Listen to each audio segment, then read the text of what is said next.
Bonjour, je veux d'abord remercier les organisateurs de cette matinée franco-africaine du PHC pour m'avoir donné l'honneur de vous présenter les avancées dans le traitement de l'hépatite B, objectif éradication virologique. Voici mes liens d'intérêt. Et de quoi on va parler aujourd'hui? On va d'abord définir pourquoi on a besoin d'une cure pour le VHB, qu'est-ce qu'on entend pour HBV cure, quels sont les défis et comment on pense d'hypervéga. L'hépatite B reste un problème de santé publique au niveau global, avec plus que 800 000 morts par an, et avec une cascade de diagnostic-traitement très très mauvais. L'Organisation mondiale de la santé a établi en 2016 un objectif d'élimination des hépatites virales et de l'hépatite B aussi comme problème de santé publique globale avant 2030. Où on est aujourd'hui, on a des thérapies qui marchent, les analogues nucléosidiques sont très efficaces, bien tolérés, mais il faut prolonger le traitement très longtemps ou à vie. La suppression de la réplication virale et de l'infectiosité est incomplète et le risque de carcinome hépatocellulaire est réduit mais pas éliminé. Attendre une cure complète, et on va définir ça dans quelques secondes, de VHB va contribuer à améliorer la cascade de diagnostic-traitement et attendre les objectifs de l'OMS avec plusieurs mécanismes. D'abord, c'est quoi les défis pour arriver à une cure de l'hépatite B? Le premier défi, c'est les réponses immunitaires très défectueuses au virus de l'hépatite B. Le foie est un organe immunosuppresseur. Le virus B lui-même épuise les réponses immunitaires. Ça va être très difficile de rééduquer le micro-environnement hépatique pour obtenir un système immunitaire qui élimine le virus de l'hépatite B. Le deuxième défi est lié au virus lui-même. L'ADN CCC du virus est très stable et il y a des séquences d'ADN intégrées dans l'ADN. On dit que l'ADN CCC, c'est l'ennemi public numéro 1 parce que c'est la molécule clé dans le cycle de vie du virus. Il est organisé comme un mini-chromosome, il est transcrit par des enzymes de l'hôte. Il est responsable de la persistance virale parce qu'il a une vie très longue. On va reparler de ça. Et avec un réapprovisionnement continu des molécules d'ADN CCC dans le noyau. Des définitions du cure. On parle de cure fonctionnelle si on a une négativisation de l'HBS avec au sein séroconversion aux anticorps anti-HBS, avec un HBV, une charge virale indétectable dans le sérum. Il peut y avoir une persistance de faible taux d'ADN-CCC dans le foie, mais on peut arrêter le traitement. La réactivation reste possible parce qu'il y a encore de l'ADN-CCC. Une cure est définie complète si en plus on a une élimination complète de l'ADN-CCC dans le foie. Dans ce cas, on n'a pas de réactivation et on définit une cure stérilisante si on a éliminé aussi, en plus de l'ADN-CCC, toutes les séquences VHB intégrées dans le foie. Bien sûr, il n'y aura pas de réactivation possible. On considère la cure fonctionnelle comme un objectif faisable et raisonnable à attendre dans les années qui viennent et sans des percées de connaissances très très particulières sur la possibilité d'éliminer directement l'ADN-CCC, on dit qu'on a des doutes qu'on peut attendre effectivement une cure stérilisante ou complète. Le scénario de développement de médicaments pour l'HBV est en demeure très très dynamique, très très compétitif. On a beaucoup de médicaments qui sont en train d'être développés avec des approches antiviraux pour cibler l'ADN-CCC, pour contrôler la réplication virale, avec des approches d'immunomodulation que je définis indirectes parce qu'ils visent à réduire les niveaux de protéines virales impliquées dans le dysfonctionnement immunitaire. Et vous voyez, il y a plein de différentes classes de médicaments qui ciblent toutes les étapes de cycle viral. Et vous voyez qu'il y a un petit soleil, c'est les classes dans lesquelles il y a quelques médicaments en essai clinique déjà. Et comme vous voyez, il n'y a pas de médicaments qui ciblent directement l'ADN-CCC qui est déjà en clinique.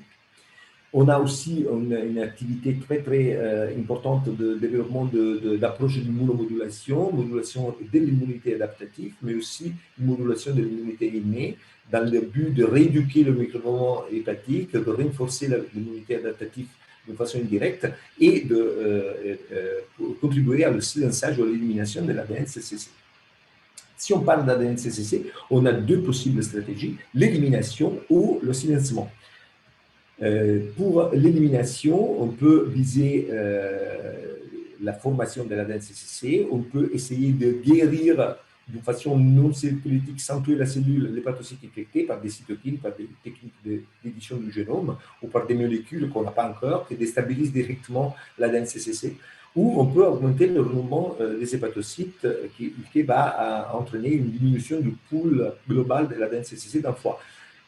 Pour tous ces approches, il y a des problèmes d'efficacité vers le traitement dans un cas, de sécurité dans les cas qui visent l'editing du génome et aussi de risque sur la réserve hépatique si on induit trop de dégâts hépatiques, trop d'hépatocytes qui meurent et se régénèrent. En plus, si l'efficacité n'est pas 100%, il faut tenir compte que l'ADN CCC résiduel peut toujours amener à une réactivation, mais surtout, il peut y avoir une génération d'un pool de molécules ADN CCC protégées ou résistantes à tout. Maintenant, je vais vous montrer quelques exemples de médicaments en train d'être développés. Le premier, c'est le Myrtludex, bulevirtide, cible l'entrée du virus B et le virus C, le récepteur NTCP, est actif contre les deux virus, inhibe l'infection du nouveau hépatocyte et la propagation du virus de l'hépatite B dans l'ensemble, est bien toléré et il y a des résultats en clinique déjà très intéressants. La deuxième classe de médicaments, c'est les petits ARN interférents, siRNA. Ils ciblent tous les ARN viraux, ils inhibent la réplication virale et ils modulent de façon indirecte la réponse immunitaire par réduction de l'HBS. Ils sont livrés par voie intraveineuse ou sous-cutanée. Il y a quelques risques de réactions allergiques, il faut protéger le patient. Ils marchent très bien, ils baissent l'antigène HBS et maintenant sont administrés dans plusieurs essais cliniques en association avec des autres molécules. Les modulateurs d'assemblage de la capside, CAM, ciblent l'assemblage des protéines cœur à l'empaquetage de l'ARN périgénique dans la capside. Il inhibe la réplication virale, il bloque le reprovisionnement de l'ADN CCC dans le noyau et peut prévenir la formation de l'ADN CCC dans les hépatocytes nouvellement infectés. Il y a plein de médicaments et de composés qui sont en train d'évaluation clinique. Ils sont très faciles à utiliser. En monothérapie, il y a un risque de non-réponse aux résistances. Ils sont maintenant plutôt utilisés en combinaison avec les MOOC ou avec autres approches. Le quatrième exemple, c'est une molécule immunomodulatrice, ce sont les agonistes de TLR8. Le mode d'action, c'est la stimulation des cellules immunitaires innées adaptatives, l'induction de plusieurs cytokines. Un médicament, le selgamtolimab, JS 96 et 88, est déjà dans les essais de phase 2. Les résultats ont été présentés au dernier congrès ESTEL avec des premiers résultats relativement intéressants. Et là, maintenant, il y a plusieurs études en cours. Le dernier exemple que je veux vous poser, c'est les NAPS, au nucleic acid polymers. Ils ciblent les particules subvirales, ils empêchent l'assemblage ou la libération. Le mécanisme d'action exact, d'ailleurs, n'est pas complètement élucidé. Et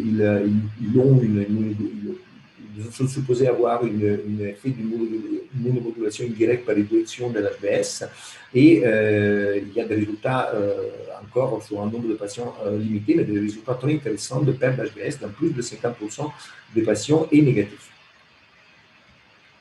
La grande question va être comment on va combiner les différentes classes de médicaments qui visent la suppression de la réplication virale, la réduction des protéines virales ou l'immunomodulation. Est-ce que les trois classes vont être nécessaires? Est-ce qu'on va mettre plus d'une molécule par classe? Finalement, on n'a pas de piste certaine.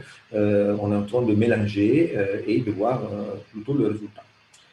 Une dernière question que je veux vous poser, c'est est-ce qu'on peut obtenir une cure complète ou fonctionnelle par seule thérapie antivirale? Alors, la réponse est conditionnelle. Oui, si la demi-vie de l'ADN CCC est plus courte qu'on pensait avant. Et on peut considérer ça comme une intensification de la thérapie avec des inhibiteurs d'entrée ou encore mieux avec des CAM. Et finalement, on a des résultats publiés et qui vont nous dire que probablement la demi-vie est un peu plus courte qu'on pensait avant. La deuxième réponse conditionnelle, c'est oui, si la réduction de l'antigène HBS est suffisante pour restaurer les réponses immunitaires. Dans tous les cas, la guérison, ça prendra probablement plus de temps et nécessitera des médicaments, bien sûr, avec un excellent profil d'innocuité. Alors, est-ce qu'on va arriver à la cure? Il faudra qu'on travaille tous ensemble pour en faire un objectif atteignable au cours, disons, des prochains 10 ans.